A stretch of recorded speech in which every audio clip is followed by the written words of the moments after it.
മുഖ്യമന്ത്രിയുടെ മകന് ED summons നൽകിയതിനെ തുടർന്നുള്ള വിവാദത്തിൽ ആരോപണ പ്രത്യാരോപണവുമായി മുന്നണികൾ. ED സമൻസിൽ വൈകാരികതയല്ല മറുപടിയാണ് മുഖ്യമന്ത്രി നൽകേണ്ടതെന്ന് പ്രതിപക്ഷ നേതാവ് VD സതീശൻ. അതേസമയം വിഷയത്തിൽ പ്രതികരണം തേടിയ മാധ്യമങ്ങളുടെ AK ബാലൻ ക്ഷുഭിതനായി. ഏതച്ഛനും ഏത് മകനെക്കുറിച്ച് അഭിമാനബോധം ഉണ്ടാവും. പക്ഷേ എൻ്റെ അഭിമാനബോധം പ്രത്യേക തരത്തിലുള്ളതാണ്. ഒരു ദുഷ്പേരും എനിക്കുണ്ടാക്കത്തക്ക രീതിയിൽ എൻ്റെ മക്കൾ ആരും പ്രവർത്തിച്ചിട്ടില്ല. ക്ലിഫ് ഹൗസിൽ എത്ര മുറിയുണ്ട് എന്ന് പോലും അവൻ അറിയുമെന്ന് സംശയമാണ്. മകൻ വിവേക് കിരണിന് 2023 ED സമൻസ് നൽകിയെന്ന വാർത്ത പുറത്തുവന്നതുമായി ബന്ധപ്പെട്ട ഇന്നലെ മുഖ്യമന്ത്രി നടത്തിയ ഈ പ്രതികരണത്തോട് പരിഹാസത്തോടെയായിരുന്നു പ്രതിപക്ഷ നേതാവിന്റെ പ്രതികരണം. അദ്ദേഹം വൈകാരികമായിട്ടല്ല പറയേണ്ടത്. ഈ ഒരു നോട്ടീസ് കൊടുത്താലുള്ള ഒരു പ്രൊസീജിയർ ഫോർമാലിറ്റീസ് ഉണ്ട്. അത് നിർവഹിക്കാതെ അവിടെ വെച്ച് നിർത്താൻ എവിടെ നിന്നാണ് സമ്മർദ്ദം ഉണ്ടായത്?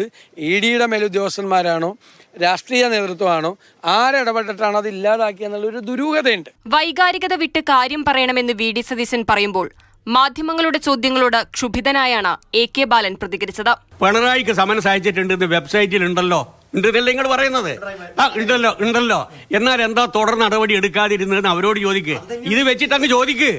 സമൻസ് കിട്ടിയെന്ന് ഞായറാഴ്ച പറഞ്ഞ CPM ജനറൽ സെക്രട്ടറി ഇപ്പോൾ മുഖ്യമന്ത്രിയുടെ അതേ നിലപാടിലാണ്. ഇതെല്ലാം അസംബന്ധമാണെന്നുള്ള കാര്യത്തിൽ മുഖ്യമന്ത്രിക്കും എനിക്കും യാതൊരു സംശയവുമില്ല, വ്യത്യാസവുമില്ല. സമൻസ് EDയുടെ പാളിപ്പോയ രാഷ്ട്രീയ കളിയാണെന്ന് ആവർത്തിക്കുകയാണ് CPM നേതൃത്വം. സമൻസിൽ തുടർ നടപടി ഉണ്ടാകാത്തത് CPM കേന്ദ്ര ഡീലാണെന്ന ആരോപണം ശക്തമാക്കാനാണ് പ്രതിപക്ഷ ശ്രമം. എന്നാൽ മുഖ്യമന്ത്രി തന്നെ കാര്യങ്ങൾ വിശദീകരിച്ചതിനാൽ CPM നേതാക്കൾ ഇനി കൂടുതൽ പ്രതികരണം നടത്തിയേക്കില്ല. മാതൃഭൂമി ന്യൂസ്, കൊച്ചി.